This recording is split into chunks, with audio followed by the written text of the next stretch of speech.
Subscribe করুন Sony ৮, click করুন bell icon. গিন্নি, দেখো প্রকৃতির শোভা দেখো। কৃষ্ণনগর থেকে বেরিয়ে কটা দিন বেশ ভালো কাটছে, কি বলো?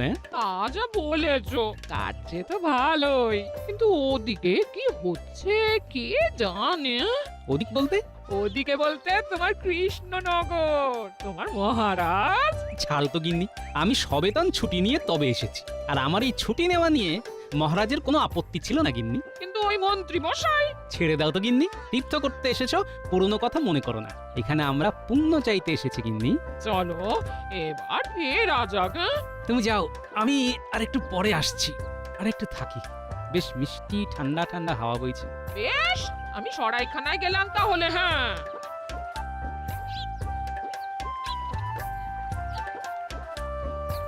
মহাশয়, আপনাকে দেখে মনে হয় আপনি খুব জ্ঞানী ব্যক্তি।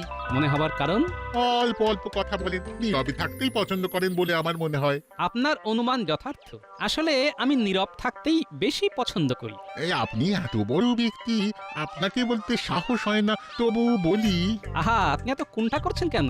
যা বলার বলে দিন, নিঃসংকোচে বলে দিন। দয়া করে যদি আপনি আমার ঘরে আসেন, তাহলে আমি আপনাকে একটা জিনিস দেখাতে পারি, এবং আমি স্থির নিশ্চিত যে আপনি ওই জিনিসটি দেখলে খুব তৃপ্তি পাবেন। কি এমন জিনিস রে বাবা, যেটা দেখে আমি খুব তৃপ্তি পাবো? না আমাকে নিয়ে যাবার পেছনে অন্য কোনো উদ্দেশ্য আছে? যাকে দেখাই যাক। কি ভাবছেন, আপনাকে আমার বাড়ি নিয়ে যাওয়ার অন্য কোনো উদ্দেশ্য আছে কিনা? ও বাবা, এই যে দেখি মনের কথা একদম গড়গড় করে বলে দিচ্ছে। হ্যাঁ, ভাবছেন তো আমি মনের কথা গড়গড় করে কিভাবে বলতে পারি? না আর কিছু ভাববো না। আমি যা ভাবছি সেটাই তো আপনি বলে দিচ্ছেন। আমি ভেবে কেন কষ্ট করি? আপনিও পারবেন। চলুন চলুন, আমার বাড়িতে চলুন, আপনাকে আমি বুঝিয়ে বলবো। আচ্ছা, আপনার বাড়ি গেলে আমাকে কি বোঝাবেন সেটা আমাকে এখনই একটু বুঝিয়ে বলুন দেখি। এই যে আমার বিদ্যের বোঝা, সেই বোঝাটিকে নামাতে চাই। বিদ্যাকে বোঝা বলছেন? এটা কি ঠিক? বর্তমানে ওটি আমার কাছে বোঝাই হয়ে উঠেছে। আমি উপযুক্ত পাত্রের হাতে সমর্পণ করে তবে আর আর আর আর আমার চোখে আপনিই সেই উপযুক্ত। কিন্তু একটি ভালো বিদ্যার হাত থেকে মুক্ত হতে চান কেন? আসল কথাটা যদি বলে ফেলি, তাহলে উনি আমার এই বোঝা নিতে রাজি হবেন না। হ্যাঁ মহাশয়, মহাশয়, আমার সংসার আদি নেই, একা মানুষ। মনের ইচ্ছে শেষ বয়সে উত্তরে হিমালয়ে গিয়ে তপস্যা করি। তাই অথচ অথচ গুরুর নির্দেশ তো উপযুক্ত পাত্রের হাতে বিদ্যা সমর্পণ করে তবেই যেতে পারবো। তা আমাকে কি করতে হবে? কিচ্ছু করতে হবে না, শুধু আমার বাড়িতে যেতে হবে। সেখানে গিয়ে দেখবেন এই বিদ্যা আপনাকে আমি অর্পণ করবো। চল চল চল চলুন।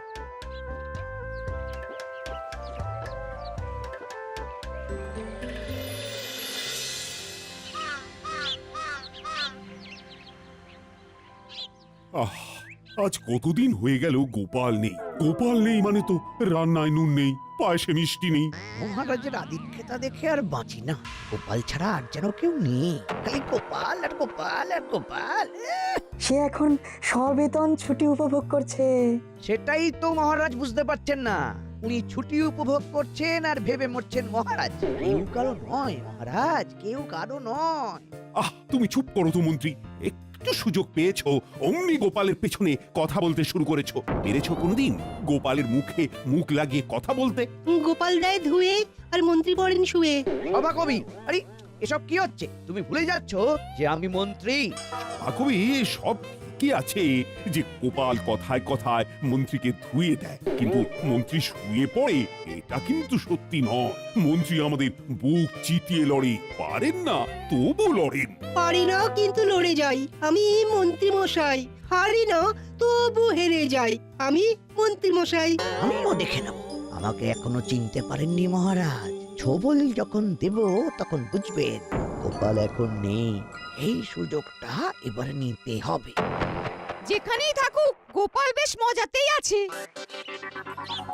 আপনি আপনি আপনি দাওয়াতে বসুন কেমন? হ্যাঁ, আমি বিদ্যা সমর্পণের ব্যবস্থা করছি। আচ্ছা, আপনি কি জানেন আমি কে? কি আমার পরিচয়? সব জানি। আপনি স্বনামধন্য মহারাজ কৃষ্ণচন্দ্র রায়ের অত্যন্ত প্রিয় পাত্র, সভাসদ গোপাল ভাঁড়। আমার কাছে কিছুই অজানা থাকে না, আমি সব জানি। আর আর কিছুক্ষণ পরে জ্ঞান আপনার হয়ে যাবে। দাঁড়ান দাঁড়ান দাঁড়ান, আমি সব জিনিসপত্রগুলো নিয়ে আসি। এই বিদ্যা পাবার জন্য কোনো অধ্যয়নের প্রয়োজন নেই। এটা ভাবতেই কিরকম একটা লাগছে।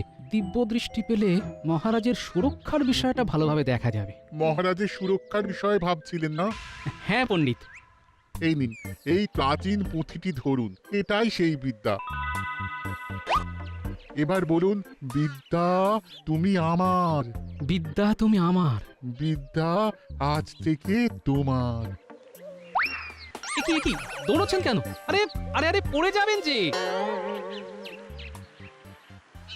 এ কি রে বাবা, বিদেশ বিভুঁই জায়গা, নদীর ঘাট থেকে কোথায় গেল?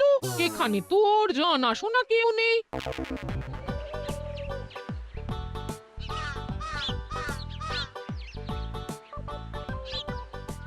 কি গো, এত দেরি হলো?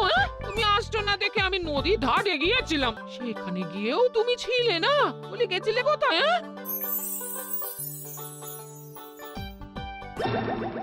যা, মেয়েটার হাত থেকে বাচ্চাটা নদীতে পড়ে গেল।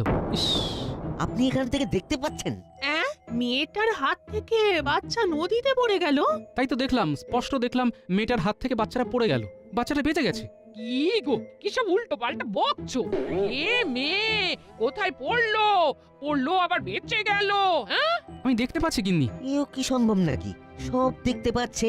দূর, ভুল আর বকছে। চলো তো আমরা আমাদের কাজে যাই। যা বলেছো।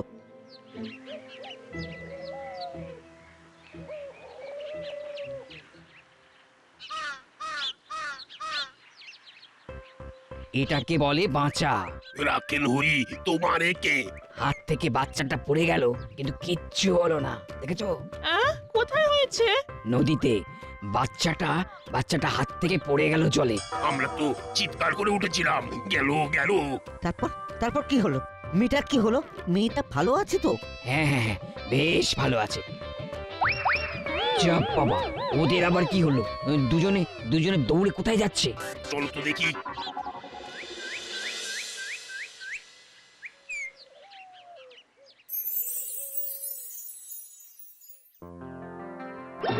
যা, মহারাজ পা পিছলে পড়ে গেলেন। গিন্নি গিন্নি, এবার আমাদের যেতে হবে। মহারাজ খুব বিপদে রয়েছেন। সেই তখন থেকে কি সব বলে চেঁচিয়ে উঠছো? হ্যাঁ গো, তোমার মাথা ঠিক আছে তো? আমরা আজই রওনা দেবো গিন্নি। আমাদের চলে যেতে হবে, মহারাজের বিপদ। নাও গিন্নি সব গুছিয়ে নাও। আমাদের এক্ষুনি কৃষ্ণনগর যেতে হবে। আপনাদেরও যেতে দেব না ঠাকুর। কৃষ্ণনগর যেতে হবে না। আপনারা দুজন আমাদের এই হৃদয়নগরে আজীবন থেকে যান। হে ঠাকুর, আমার ভবিষ্যতে কি আছে একটু বলে দিন না। সময় একদম খারাপ চলছে। এই, এসব কি বলছো গো?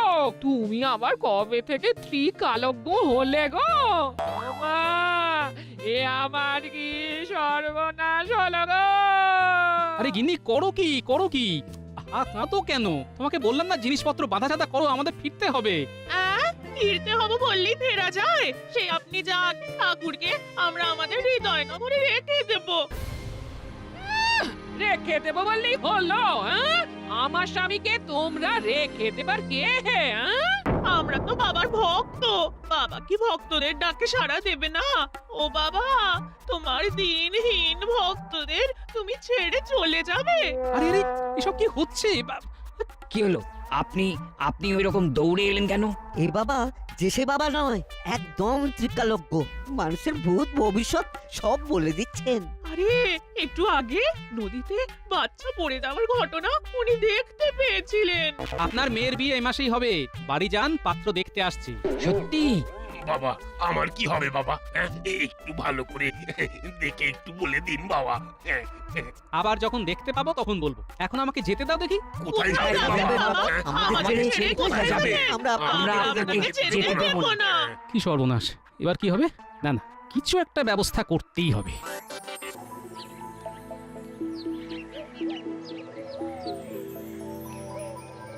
ঘটা এই হলো সুবর্ণ সুযোগ। গোপাল নেই, এই সুযোগটাকেই কাজে লাগাতে হবে, বুঝলি? কি করবেন কিছু ভেবেছেন? না, সেটা ভাবতেই তো তোদের কাছে এসেছি। একসাথে ভাবতে হবে, একসাথে। কি করতে হবে মানে? ওই কি ভাবতে হবে সেটা তো বলুন। মহারাজকে একটা শিক্ষা দিতে হবে। এমন শিক্ষা দেব যে গোপাল গোপাল করা ভুলে যাবেন।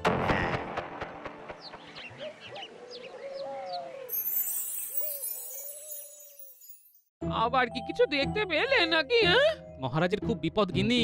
আমি দেখতে পেলাম মন্ত্রীমশাই বটা ঘটার কাছে গেছেন ষড়যন্ত্র করতে। না না, এবার আমাকে যেতে হবে গিন্নি। যাবে তো বলছো, কিন্তু যাবে কি করে? হ্যাঁ?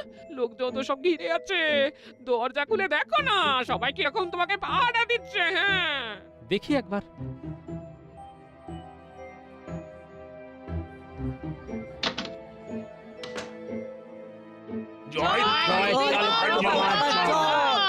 বাবা সকালে বলেছিলেন মেয়েকে দেখতে আসবে, এসেছিল, ভালো পাত্র, বিয়ে ঠিক হয়ে গেছে। জয় ত্রিকালজ্ঞ বাবা, জয় জয় আচ্ছা আচ্ছা আচ্ছা, সবার সব কথা বলবো, কিন্তু আমাকে একটু একা থাকতে দিতে হবে। নির্জনে ভাবলে মাথাটা খোলতাই হবে। তোমাদের কথা আরো বেশি বেশি ভাবতে পারবো। আমার কথাটাও ভাবেন বাবা, আমিও আপনার একটা সন্তান। আচ্ছা আচ্ছা, সবার কথাই ভাববো। আমাকে ভাববার সময় আর অবকাশ দিতে হবে তো, আমাকে একা থাকতে দিতে হবে। ঠিক আছে, আমরা কিছু সময়ের জন্য আপনাকে একা ছেড়ে দিলাম। এই এই চলো চলো চলো, সবাই চলো, বাবাকে একটু একা থাকতে দাও। গিন্নি, তোমার সব বাঁধা ছাড়া হয়েছে? ও হ্যাঁ, সব তৈরি আছে সব। চলো চলো চলো, সব নিয়ে এবার ভাগি। আর দেরি করলে বিপদ গিন্নি। এখন ভালোই ভালোই বেরিয়ে পড়লে কাল সকাল সকাল পৌঁছে যাব। হ্যাঁ চলো।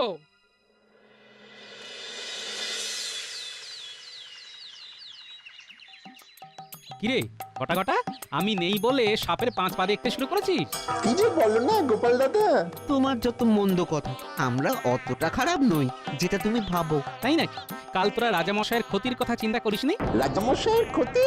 এ তুমি কি বলছো গোপাল দাদা? হ্যাঁ, তোমাদের গোপাল দাদা সাধারণ নয়, উনি এখন ত্রিকাল দেখতে পান। তোমাদের মনে কি চলছে উনি সব দেখতে পাচ্ছেন। হ্যাঁ, হাতি ঘোড়া গেল তল, আর মশা বলে কত জল। কি বিশ্বাস হলো না? মনে মনে ভাবছিস তো হাতি ঘোড়া গেল তল, মশা বলে কত জল। হ্যাঁ, রে একটু সত্যি মনের কথা বুঝতে পারছে রে। তাই নাকি? এই তুমি কি মনে মনে ওই কথাটাই ভেবেছিলে? এই রে, আবার কাঁপছো? এবার কি দেখতে পাচ্ছো? আমি দেখতে পাচ্ছি কিন্নি, বটা ঘটার বাড়ির ছাদ ভেঙে গেছে, আর মন্ত্রীমশাই বাড়ি থেকে বের হলেই গর্তে পড়ে যাবে। ছাদ ভেঙে গেছে? যা হোক, একটা কথা বললেই হলো। মন্ত্রী মশাই নাকি গর্তে পড়ে যাবেন? যত বুজুরুকি। অত কথায় কি আছে? গিয়ে দেখে এসো, যাও। যা দেখে আয়, আমি সত্যি বলেছি না মিথ্যা বলেছি? অপরের ক্ষতি করা বন্ধ কর। চলো গিন্নি, আমরা এখন ঘরে যাই, স্নান করে আমাকে রাজসভায় যেতে হবে।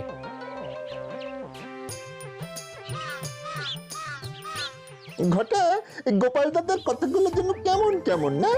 গোপাল দাদা সত্যি ত্রিকালজ্ঞ হয়ে গেছে নাকি রে? ওই লাগলে তুক আর না লাগলে তাক। এই চল বাড়ি যাই, দেখি আমাদের বাড়ির ছাদ সত্যি ভেঙেছে না আস্ত আছে। চল।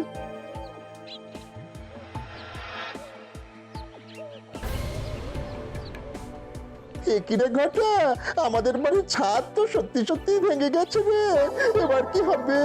তার মানে গোপাল দাদা সত্যি ভবিষ্যৎ দেখতে পাচ্ছে। চল মন্ত্রী মশাইকে দেখে আসি। আমাদের ছাদটা সারাবো কি করে? চল মন্ত্রী মশাইয়ের থেকে ছাদ সারানোর অর্থ নেব। কি করে? গোপাল দাদার ভবিষ্যৎবাণী বলে সাবধান করব, তার বদলে অর্থ নেব। বাবা বাবা বাবা, তোর মাথায় খুব ভালো বুদ্ধি আসে। চল চল।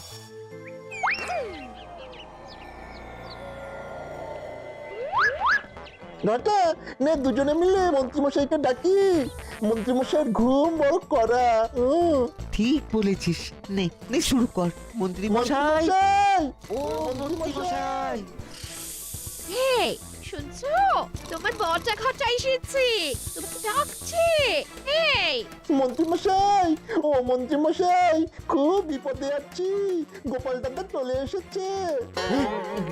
কি বললো? গোপাল ফিরে এসেছে এত তাড়াতাড়ি?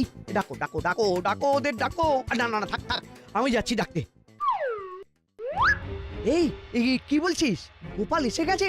এই এত তাড়াতাড়ি তো আসার কথা ছিল না। শুধু আসেননি, দিব্য দৃষ্টি নিয়ে এসেছে। সে আবার কি? গোপাল সব দেখতে পাচ্ছে, আমাদের দেখে সব বলে দিল। বললো ছাদ ভেঙে যাবে, গিয়ে দেখলাম ছাদ ভেঙে গেছে। আমরা বাড়ি সারাবার জন্য কিছু অনুদান চাইতে এসেছি। আরেকটা কথা না বললেই নয়, গোপাল দাদা আপনার সম্পর্কেও একটা ভবিষ্যৎবাণী করেছে। কি বলেছে? বলেছে আপনি ঘর থেকে বেরোলেই গর্তে পড়ে যাবেন। যত ভুলভাল চিন্তা। ধ্যাৎ, গোপাল চালাকি করছে। গোপালের মাথায় কুবুদ্ধির একটা আস্ত কারখানা আছে, সেটা জানো না? আমাদের মনের কথা বলে দিচ্ছে যে ওটাও চালাকি, ও ভীষণ চালু। শোন, ও সব সময় আমাদের সন্দেহ করে, সেই জন্য ও ওই কথাগুলো অত সহজে বলতে পেরেছে। কেন? আরে আমরা শয়নে, স্বপ্নে, নিদ্রায়, জাগরণে সবসময় কিভাবে গোপালের ক্ষতি করা যায়, মহারাজের ক্ষতি করা যায়, তাই আন্দাজে ঢিল মেরেছে, আর তোরা অমনি উগড়ে দিয়েছিস। আর ছাদ ভাঙার ব্যাপারটা ওটাও একটা ঘটে গেছে। তোদের কতদিন বলেছি যে আম গাছের ওই শুকনো ডালটা কেটে দে, তোরা শুনিসনি। সেসব ঠিক আছে, কিন্তু আমাদের ছাদটা সারাই করবার জন্য কিছু অর্থ দিতে পারেন? দেখছি এখন এই সাত সকালে অর্থ করিস না তো। বাড়ি যা, তোরাও বুজরুকি দিয়ে আমার থেকে মোহর বার করতে চাস? তোরা এখন যা যা যা। সে না হয় যাচ্ছি, কিন্তু আপনিও সাবধানে থাকবেন, গর্তে না পড়েন। চল ঘটা। আমাকে বোকা পেয়েছে, ওরা যা বলবে আমাকে তাই বিশ্বাস করতে হবে। গিনে গিনে দাও বাজারে থলি দাও, বাজারটা করে আসি।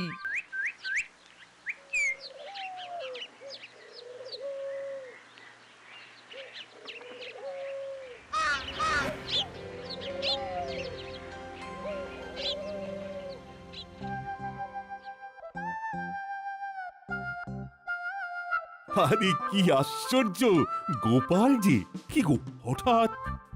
কি বলবো মহারাজ, তীর্থে গিয়ে ওই কৃষ্ণনগর পিছু ছাড়ে না, সব সময় আপনাদের কথা মনে পড়ে। হঠাৎ দেখতে পেলাম আপনার বিপদ। হ্যাঁ, আমার বিপদ তুমি দেখতে পেলে? হ্যাঁ মহারাজ, দিব্য দৃষ্টিতে দেখতে পেলাম যে মন্ত্রীমশাই বটা ঘটাকে নিয়ে আপনার বিরুদ্ধে ষড়যন্ত্র করছে। তুমি দিব্য দৃষ্টি পেয়েছো?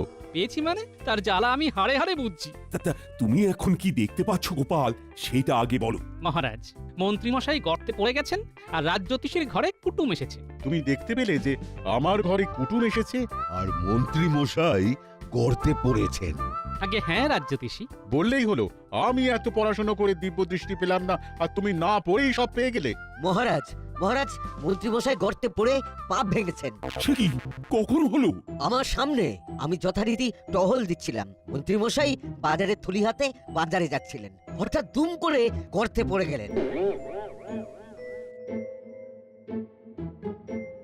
কিরে বানর সেনার দল, তোরা কেন এলি সেটা বল দেখি। রাজ জ্যোতিষীকে ডাকতে। জ্যোতিষী দাদু, দিদিমা আমাদের ডেকে বললেন যে বাড়িতে আপনার ছোট ভাই এসেছে, আপনাকে এক্ষুনি যেতে হবে। তাই তো আমরা দৌড়ে দৌড়ে খবর দিতে এলাম। ওরে বাবা, এই যে দেখি জলে ভাসে শিলা, ত্রিকালজ্ঞ গোপালের এক নতুন লীলা। গোপাল, এ আমি কি দেখছি? তুমি ত্রিকালজ্ঞ হয়ে গেছো, তুমি ভূত ভবিষ্যৎ দেখতে পাচ্ছ।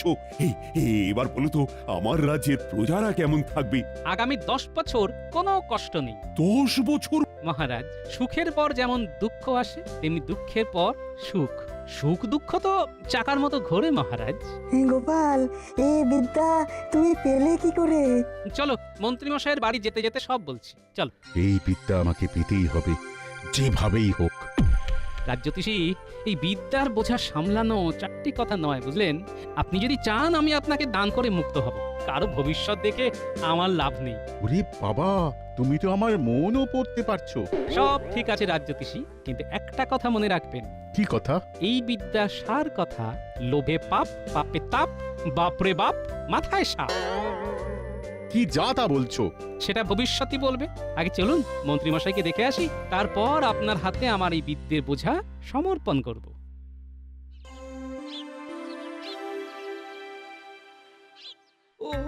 ওরে বাবারে, ওরে বাবারে, ওরে বাবারে, কি সর্বনাশের কথা গো!